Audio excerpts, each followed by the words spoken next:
Salut à tous, bienvenue sur Hashtag Protestant 2.0, c'est samedi le 4 juillet, je suis heureuse de vous retrouver à Mittesheim, on est au petit-déj, tranquillement ce matin, en train de prendre le café.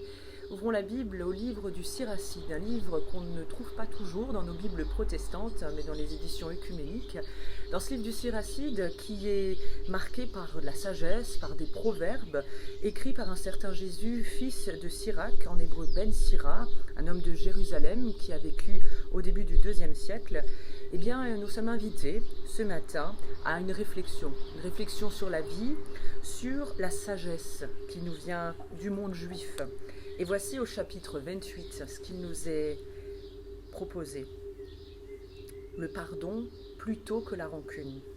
Ceux qui se vengent eux-mêmes auront affaire à la vengeance du Seigneur. Il ne laissera passer aucune de leurs fautes. Pardonne à ton prochain tous ses torts envers toi-même.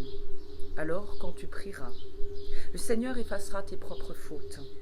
Si tu gardes ta colère contre quelqu'un, comment peux-tu demander au Seigneur qu'il t'accorde toute sa grâce?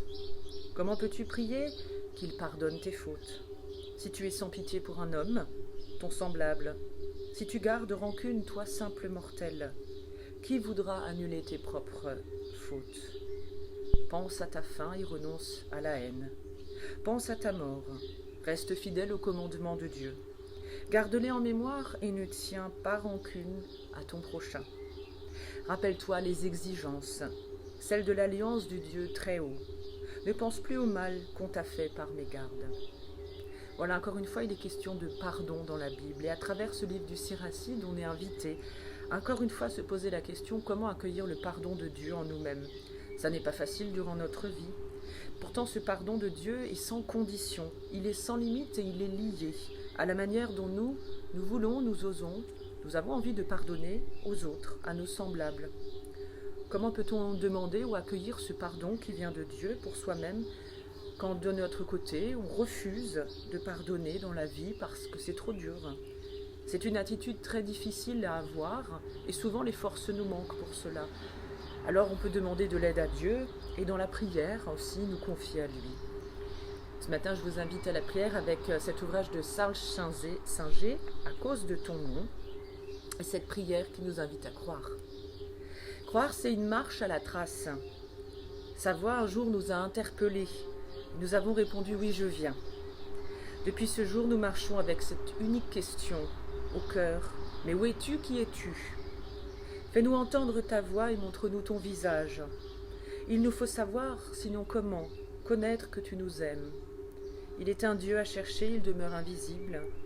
Il dispose des traces partout et chaque jour, comment les reconnaître? Seuls ceux qui vivent en alerte peuvent voir les traces, signalant son passage ou sa discrète présence. Dévoilant le temps d'une transfiguration inattendue, les traits lumineux de son visage.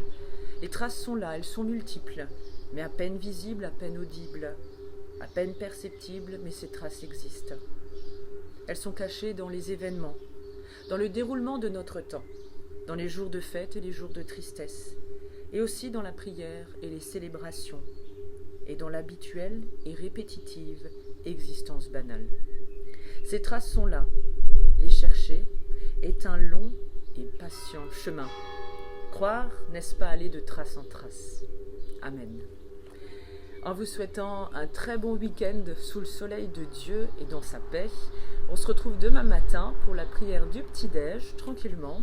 Et à 11h, n'oubliez pas demain notre rendez-vous hebdomadaire avec une vidéo proposée par des collègues de notre union d'église.